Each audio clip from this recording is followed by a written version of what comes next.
Asian glory YouTube channel के online platform पे मैं एशियन सिंह एक बार फिर से आपका हार्दिक स्वागत एवं अभिनंदन करता हूं। बीएड परीक्षा की तैयारी के क्रम में आपको लगातार हर रोज एक क्लास मिलता है। रात को 9 बजे लाइव क्लास के माध्यम से एक क्लास डेली आपको मिल रहा है। आप अपनी परीक्षा की तैयारी को जारी रखिए। जो भी आप पढ़ रहे हैं इसका एक प्रॉपर नोट्स आप तैयार करिए और उससे आपको परीक्षा में ज़्यादा लाभ मिलेगा। एक तो आपको लिखने की प्रैक्टिस बनेगी और दूसरा आपका जो पाठ्यक्रम है वो तैयार होगा। तो जो भी आप पढ़िए उसको पेन और कागज़ ले करके बैठिए, जिससे आप उसका एक प्रॉपर नोट्स भी तैयार कर सकें और साथ में आपकी लिखने की भी प्रैक्टिस हो सके, जिससे वहाँ पे जो आपको लिखना होता है ज़्यादा से ज़्यादा आपको पेज लिखने होते हैं तो आप उसको लिख भी सकें और साथ ही साथ आपका जो पाठ्यक्रम है, सिलेबस है, वो तैयार भी हो सके। यदि आप चैनल पे नए हैं तो चैनल को लाइक कर लीजिए, सब्सक्राइब करिए और अपने दोस्तों में इसको शेयर जरूर करिए। आइए आज चर्चा करते हैं कि अनुकरणीय शिक्षण जो होता है उसकी विशेषता या लाभ क्या होता है। अनुकरणीय शिक्षण के बारे में कल हमने आपको समझाया था कि अनुकरणीय शिक्षण का मतलब होता है कि जब हम माइक्रो टीचिंग को समाप्त कर लेते हैं और हम फाइनल टीचिंग में जाते हैं, यानी सेकेंड ईयर में जब हम पहुंचते हैं तो हमको 60 लेसन प्लान पढ़ाना होता है किसी विद्यालय में जा कर के। उस 60 लेसन प्लान को पढ़ाने से पहले उसी बीएड वाले क्लासरूम में ही जहां बीएड प्रशिक्षु बैठते हैं उसी में ये सत्र आयोजित किया जाता है।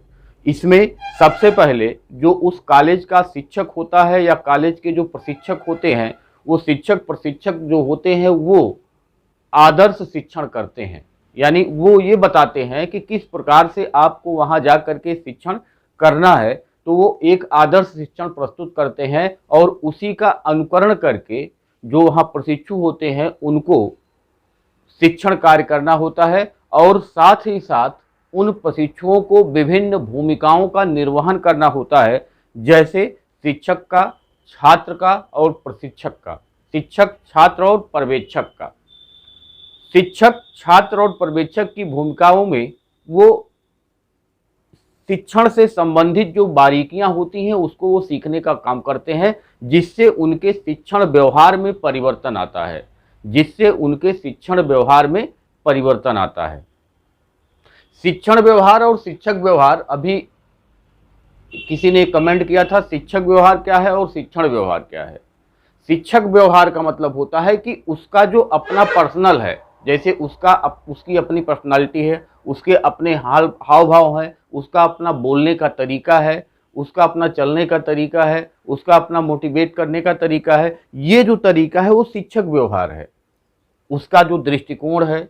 तो ये सारी चीज़ें जो होती हैं वो शिक्षक व्यवहार में आती हैं। और शिक्षण व्यवहार का मतलब कि हम उदाहरण किस प्रकार से देते हैं, हम प्रश्न किस प्रकार से पूछते हैं, हम व्याख्या किस प्रकार से करते हैं, ये सारी चीज़ें जो आती हैं वो शिक्षण व्यवहार में आती हैं।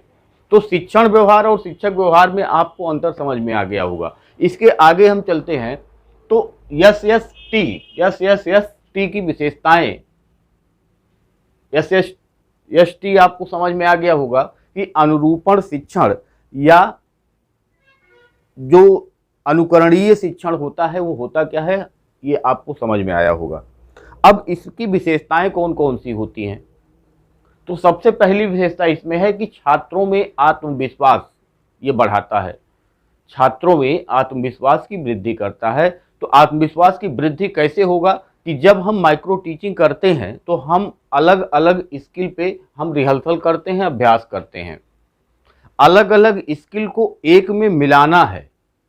जब हम क्लासरूम में पढ़ाने जाएंगे, किसी दूसरे विद्यालय में हम 60 लेसन प्लान जो पढ़ाने जाएंगे, वहाँ हमको सारे स्किल जो होते हैं सारे स्किलों को मिला करके हमको करना क्या है कि वहाँ पढ़ाना है। तो इसमें होता क्या है कि हम सारे स्किल जो होते हैं उसको एक साथ मिला करके यहाँ पे हम रिहर्सल करते हैं, जिससे छात्रों में आत्मविश्वास की क्या होती है, वृद्धि होती है। दूसरा इसमें पॉइंट है कि शिक्षण सिद्धांतों के व्यवहारिक समस्याओं का ज्ञान। जो हम क्लासरूम में पढ़ते हैं, जो कॉलेज में हम क्लासरूम में पढ़ते हैं, वो हमको सिद्धांत बताए जाते हैं। लेकिन उसका जो इम्प्लीमेंट है वो क्लासरूम में ही जाकर के हमको करना है। तो केवल सिद्धांत पढ़ने से हमारे जो व्यवहार हैं उसमें कोई सुधार आने वाला नहीं है जब तक हम उसको अप्लाई करके नहीं देखते हैं। तो सिद्धांतों का, जो भी शिक्षण के सिद्धांत हैं, उसको व्यवहारिक रूप में अप्लाई करके अपने व्यवहार में परिवर्तन करने का जो काम होता है वो छात्राध्यापक इस अनुकरणीय शिक्षण के माध्यम से करते हैं। तीसरा जो है, छात्राध्यापकों में सूझबूझ विकसित होना। जब एक टीचर पढ़ाता है तो सिद्धांत रूप में उसके सामने तो समस्याएं जो होती हैं वो सिद्धांत में बता दिए जाते हैं, लेकिन व्यवहारिक रूप में जब हम क्लासरूम में होते हैं तो हमारे सामने बहुत सारी छोटी मोटी समस्याएं आती रहती हैं और वहाँ पे एक टीचर को अपनी सूझबूझ का इस्तेमाल करना होता है। जब हम पहली बार खड़े होते हैं किसी क्लासरूम में और छात्रों को का फेस टू फेस सामना होता है तो हमको जो आत्मविश्वास होती है उसमें कमी आ जाती है और उसका असर होता है कि हमारे सूझबूझ पे भी असर पड़ जाता है और छात्रों के उधर से जो प्रश्न आता है हमको अगर आता भी है तो हम उसको नहीं बता पाते। और बहुत सारे टीचर ऐसे होंगे, क्योंकि टीचिंग तो एक कला है, टीचिंग एक आर्ट है, तो वहाँ पे हमको आता है कि नहीं आता है ये हमको शो नहीं करना है। उधर से अगर छात्रों ने प्रश्न किया तो उसका उत्तर हमको किस प्रकार से देना है, अगर आता है तो और नहीं आता है तो केवल ये कह के निकल लेना कि हमको ये नहीं आता है, ये अच्छी बात नहीं है। उसको आप किस प्रकार से बच्चों को मोटिवेट करके आप समझाने का प्रयास करेंगे उस प्रश्न के उत्तर में, ये आप पे निर्भर है। तो ये वहाँ पे जब क्लासरूम में एक शिक्षक होता है तो उसको बहुत सारी सूझबूझ की भी आवश्यकता होती है और उसी सूझबूझ को जागृत करता है, जागृत करता है, बढ़ाता है का सिमुलेटेड टीचिंग। उसके आगे है समस्याओं का अध्ययन, सुधार हेतु आलोचनात्मक विश्लेषण। समस्याओं का अध्ययन कैसे करता है? जब एक प्रशिक्षु शिक्षक के रूप में पढ़ाता है तो उसकी जो कमियां होती हैं, उसकी जो अच्छाइयां होती हैं, वो फीडबैक के माध्यम से उसको दी जाती हैं। यानी समस्याओं का अध्ययन यहीं पे किया जाता है और उसको प्रशिक्षु को फीडबैक के माध्यम से बताया जाता है कि आपकी ये अच्छाइयाँ थी और आप में ये कमियाँ थी, इसको आप किस प्रकार से दूर करेंगे। तो समस्याओं का ये अध्ययन हो गया।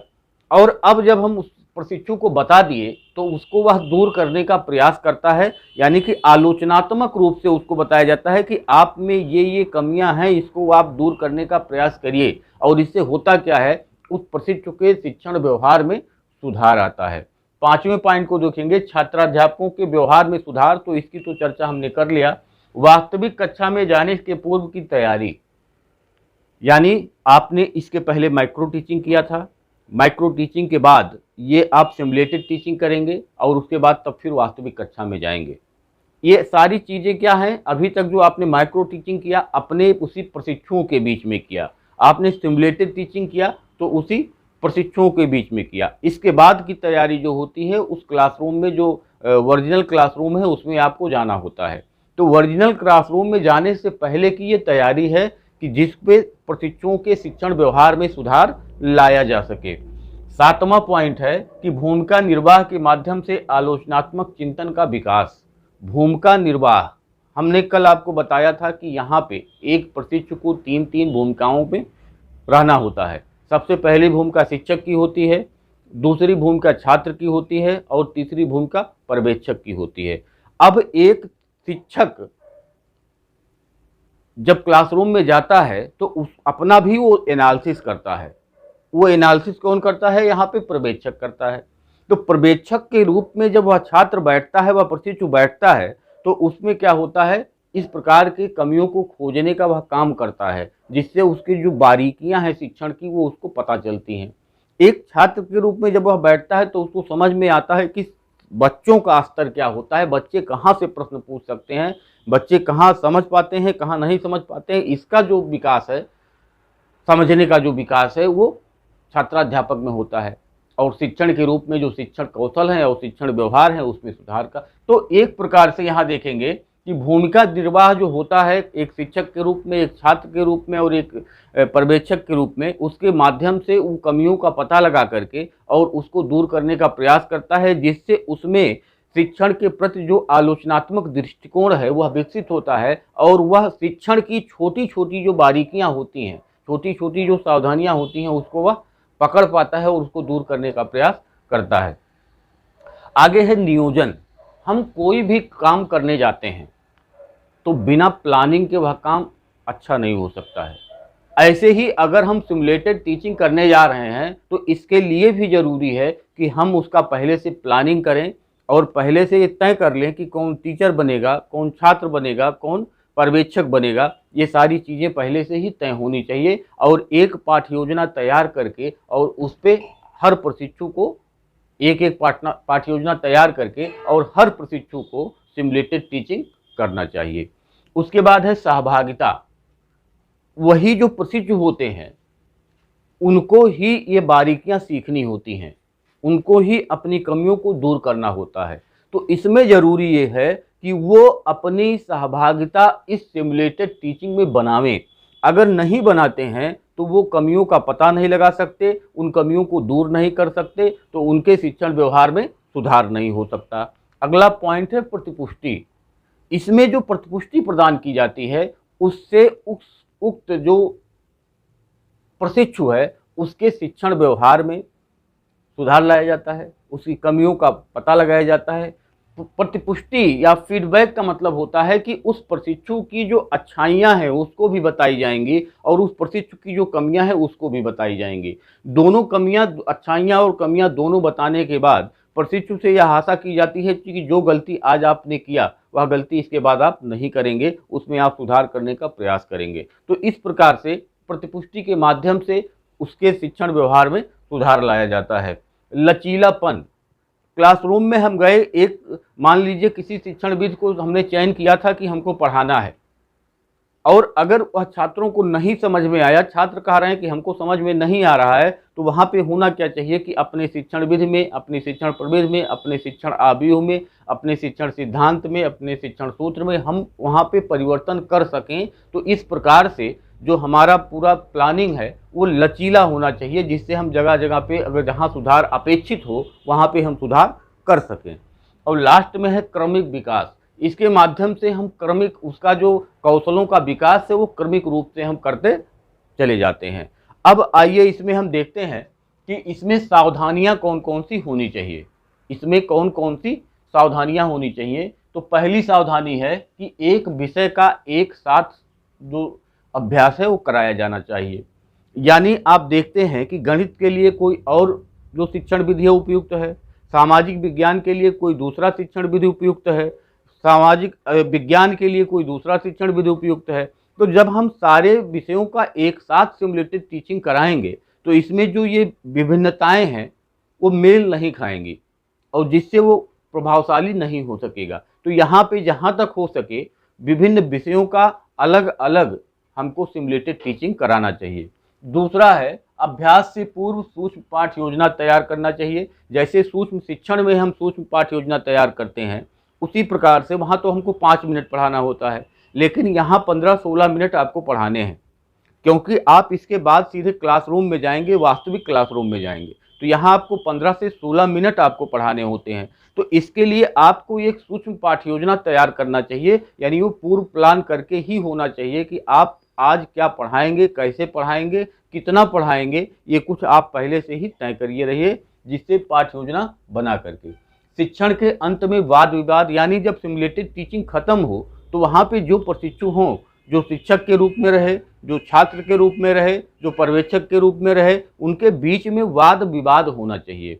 इस वाद विवाद का असर क्या होता है कि जो छोटी छोटी कमियां हैं वो वाद विवाद के माध्यम से बाहर निकल जाती हैं और उन कमियों को दूर किया जा सकता है जब वो पता लग जाती हैं। तो जब भी हम सिमुलेटेड टीचिंग कराएं तो उसके बाद में हम वाद विवाद जरूर कराएं। चौथा है सभी प्रकार की भूमिका का निर्वाह। इसमें एक छात्र को सभी प्रकार, यानी छात्र भी बनता है, शिक्षक भी बनता है और पर्यवेक्षक भी बनता है, तो सभी प्रकार की भूमिकाओं का निर्वाह उसको करना होता है। तो अलग अलग उसी समय, अभी कुछ देर पहले वो टीचर था, स्टूडेंट हो गया, कुछ देर बाद वो पर्यवेक्षक हो जाएगा, यानी कुछ ही समय में वह तीनों भूमिकाओं में आपको नजर आता है। तो भूमिका सबकी अलग अलग होती है, सबके अधिकार और कर्तव्य अलग अलग होते हैं। तो उस भूमिका में उसको सावधानी बरतनी है कि जब वो छात्र है तब उसकी क्या एक्टिविटी होगी, जब वो शिक्षक है तो क्या एक्टिविटी होगी, जब वह पर्यवेक्षक है तो उसकी एक्टिविटी क्या होगी। यानी तीनों प्रकार के जो उसके काम उसको सौंपे गए हैं उसमें अलग अलग एक्टिविटी होती है, तो उस पर उसको विशेष ध्यान देने की आवश्यकता होती है। इसके अलावा शिक्षक प्रशिक्षक को अपनी भूमिका पहचानने की क्षमता इसमें होनी चाहिए। जो भी शिक्षक प्रशिक्षक उस कॉलेज का है जो आपको शिक्षक या आपको शिक्षण और प्रशिक्षण दे रहा है, उसको भी अपनी भूमिका पहचानने की ज़रूरत यहाँ होती है कि वो क्या करेगा। वो भी एक पर्यवेक्षक के रूप में पीछे क्लास में जाके बैठेगा और जो शिक्षक पढ़ाएगा यानी जो प्रशिक्षु पढ़ाएगा उसकी कमियों को वह देखे और छात्र भी उसको फीडबैक दें और साथ ही साथ वो टीचर भी उसको फीडबैक देने का काम करें। यानी उनको अपनी जो भूमिका है उसको पहचानना जरूरी है। इसके अलावा उचित पृष्ठपोषण हम तभी दे सकते हैं जब हम कमियों का पता लगा लें, जब हम अच्छाइयों का पता लगा लें। और कमियों और अच्छाइयों का पता हम तभी लगा सकते हैं कि जब हमको ये पता चले कि कमियां कहाँ रह गई, अच्छाइयाँ कहाँ हैं। तो ये चीज़ें जब हम छोटी छोटी चीज़ों को जानते होंगे तब हम उन कमियों को पता, जैसे अब आप गाना होता है, संगीत में जो लय और ताल होते हैं वो केवल जो सीखा होता है वही पकड़ पाता है। हमको तो कोई अच्छा सा गा दिया, जिसका राग अच्छा है गा दिया तो हमको लगता है बहुत अच्छा है, लेकिन उसका जो उतार चढ़ाव है, उसके जो सुर लय और ताल हैं वो कब बैठ रहे हैं कब नहीं बैठ रहे हैं, ये तो उसको सीखे हुए हैं वही बता पाएंगे कि कहाँ ये हमको उठाना था, कहाँ गिराना था, क्या करना था। ये सुर और ताल वही समझ पाते हैं हमको समझने। तो यहाँ भी वही जो शिक्षण की बारीकियाँ हैं वो जब तक हम नहीं जानेंगे तब तक हम उचित पृष्ठपोषण प्रदान नहीं कर सकते हैं। और अभ्यास पूर्व तैयारी, यह समझ लीजिए कि एक ड्रामा है। जैसे ड्रामा करते हैं, नाटक करते हैं, तो ये ड्रामा और नाटक ही है कि वो कृत्रिम परिस्थितियों में ही किया जाने वाला ये कार्य होता है। और परिस्थितियां जब कृत्रिम होती हैं तो वहाँ पे जो टीचिंग होता है वो क्या होता है, एक ड्रामे के समान है। अगर वास्तविक परिस्थितियां होती तो उसको ड्रामा नहीं कहा जाता, उसको हम नाटक नहीं कहते, लेकिन वो कृत्रिम परिस्थितियों में किया जाता है इसलिए इसको हम नाटक और ड्रामा भी कह सकते हैं। तो अभ्यास पूर्व तैयारी होनी चाहिए कि हम वहाँ कल अगर पढ़ाएंगे तो किस प्रकार से पढ़ाएंगे, उसके पहले अपने घर पे या कहीं पे आप उसको तैयारी बनाइए थोड़ा मोड़ा बोल करके। जब एक शिक्षक जो होता है, एक प्रशिक्षु जो होता है, उसको पहली बार जब माइक्रो टीचिंग में खड़ा किया जाता है, चाहे जितना अच्छा टीचर हो, यानी उसके अंदर चाहे जितनी शैली भरी हो पढ़ाने की, चाहे जितना तेज बच्चा हो, चाहे जितना तेज प्रशिक्षु हो, लेकिन जब उसको पहली बार किसी भी माइक्रो टीचिंग के क्लास में खड़ा किया जाता है तो उसको लगता है कि हमारे सामने तो एकदम अंधेरा है, काला काला है, कोई बैठा ही नहीं है। यानी उसको डर लगता है और सबको डर लगता है। हम अगर माइक्रो टीचिंग किए थे तो हमको भी डर लगा था, चाहे जितना कोई अच्छा पढ़ाता हो उसको भी डर लगता है, क्योंकि वो शुरुआत है।